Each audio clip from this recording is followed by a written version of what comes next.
Hi there, I'm Miss Vu, and I'm going to walk you through how to use MasteryConnect.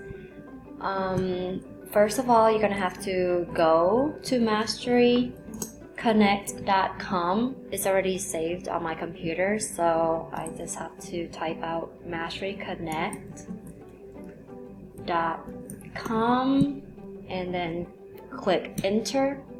When you go to this website, you're going to go to login, but if you have never had or never used MasteryConnect, you're going to have to join for free. But usually if we have a EBR account, we should have already be able to access MasteryConnect. So you're going to go to login, and it's going to ask you either to have a username or password. I have my old username and password, so I'm going to have a different one. But you guys can sign in through Google or sign in through Clever. That will be faster for you guys. But I'm using my old one. So once you go into your home page, you will go to trackers first. You should have some trackers that are already created for you that you're collaborating on. I have 3 that's already added on to mine. I have, like you can see, there's 3. I have 3 classes, 3 ELA classes. So I'm just gonna click one for you guys to see. You're not adding another tracker, so you're not adding anything. You just click on yours. Alright, so there's all these standards that you will be assessing for the whole entire year. The thing that I'm going to go over is the students. I realized that some of my students are not in, so I had to add them manually. Some of them already on here, so I didn't have to bother with it. But if you don't see a student on this list that is on your roster, you have to add them manually, especially for those students who are transferring into Greenbrier. So you are going to add students. You're going to click add, and then you're just going to keep from this one. It says add from SIS. SIS is the Student Information System. All you have to do is type in their name. So I'm gonna type in a random name, and I hope it shows up. Okay, oops. Okay, so I'm gonna spell my student from my homeroom. There's this, he has his name, and it should have the school, Greenbrier Elementary School. And then you click that, and then you are going to click import students. Or you can import more than one student. So just keep on adding your students here, and then just make sure you click import. But if you do not see the student here, that means you probably have to type it in. Last year I didn't share this information with my parents, but you surely, if you want to, if you want to, you can do the parent email where the parent can have access to these scores as well. But student information, you add their first name, you add their last name, and then you add the student ID. So that's from the type in. But usually I find my students from the Student Information System. They're already in there. Alright, so next, what happens if a student is transferred to another class? You go to their name, you click edit, and then all you have to do is click the transfer button. And then you can move them wherever you want in whichever tracker he or she will be in.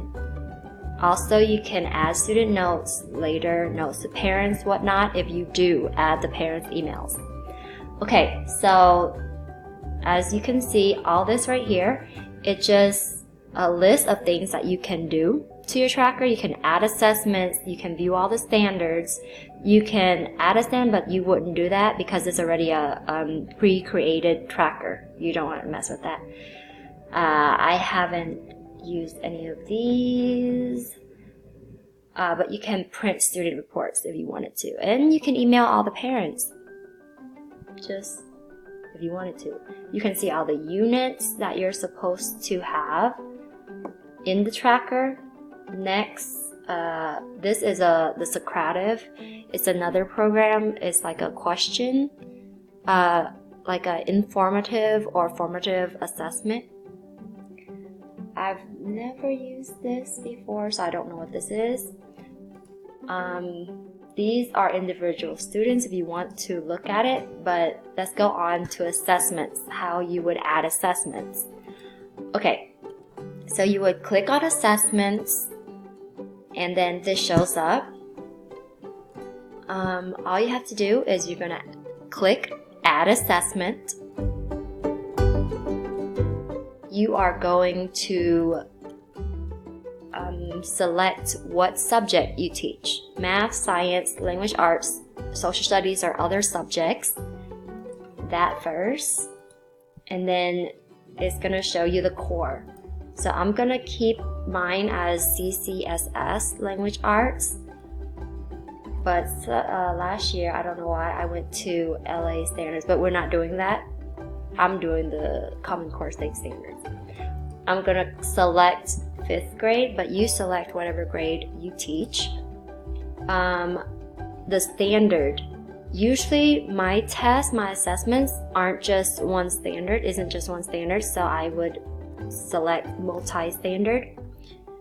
I will also title my title, I don't know, Assessment 1 or Week 1, whatever title your assessment is. You can add any description you would like. Then you go down, scroll down, assessment source. Either you upload a file. Normally, I upload a file, so I'm going to click that. When you have a test that you made or a test that you probably found online or something, you save it in your computer, and then you'll find it in here on your downloads or your desktops, whatever. Or this is what I normally do. I do the choose file from Google Drive. I create my assessments and then I put it onto Google Drive, and then I access it from here. So wherever my test is, I just click it or type it in, and I'll find it, and it'll be in here. So then I upload that, or you can choose a file from Dropbox. So you click one of these 3. This is the privacy, so you can click to share with community if you want to. I usually do this, only make this private to my school, but whatever you want, whatever it is. Assessment is not copyrighted. I never touched that, so I don't know. And then you're just gonna click the question types. Whatever question types you have, but usually mine is mixed because I have multiple choice as well as an open answer, a rubric kind of like thing. So I just choose mixed. Number of questions, maybe 6, and then it will show your 6 questions. Now all you have to do is you are going to have to know what each question's standards are. So you go to question number 1, see what standard it addressed, and you select what standard it addressed. What type of question is it? Is it a multiple choice? Is it true and false? Is it bubble sheet rubric scoring? I've never used this, so I don't know what this is. If anyone knows, please tell me. I don't know. But I usually do the rubric criteria for a writing score. Like my writing, sometimes it goes up to 4 points, and you can see it right here. It says 4 points. This is 4 points. But in 5th grade, our points go all the way up to 16 or 19. So it can go all the way up to however many points you want, which is really nice. Okay, and then If it's a rubric criteria, it's like that. When you go down here, you can choose another standard, whatever standard it addressed for number 2. Then you click multiple choice. Multiple choice, you have to click answer. These questions are awesome because it automatically grades for you. You don't have to go back and grade it. It's just this one that you will have to grade whenever they submit their answers. The students submit their answers. So let's just say blah, blah, answer blah, answer blah, answer this, yeah, that. Oh, true and false, and the answer true or false, whatever. So now that you can see right here, the scoring, it will tell you how many standards you have addressed in this assessment, and then how many possible points you'll get. Mastery. Usually mastery, depending on what kind of score you're giving them, I like to do 70 or higher is mastery. But whatever is for the school, is it 75? I don't know, 70? Whatever it is, so I divide 12, I multiply 12 by this number, like 70, and then I'll get the mastery. And then click near mastery is, let's say 11, let's say 10, oh no, 11 is mastery, and 10 is near mastery. That's how you would grade this. That's how you would know that the student has mastered this skill or not. And you do the same thing for this. Usually, I don't like to only put one standard, one question standard for one standard, because then it's really hard for you to master, have the same master and near mastery. Usually, I would have 2 of that, 2 of the standards, so it'll be easier. Like, I can say now 2 is a mastery and 1 is a near mastery. I wouldn't just leave only one standard, one question with that one standard. Multiple questions with one standard is the best way. And then you just click create assessment. And then afterwards you go back to the tracker, and then you're gonna go to the tracker, and then you're gonna just click add assessment, and then you will find either search community if you have put it out into the community, or you select from my assessments the one that you just created, or you just create a new one like we just did. And that is it. Thank you so much. Have a nice day.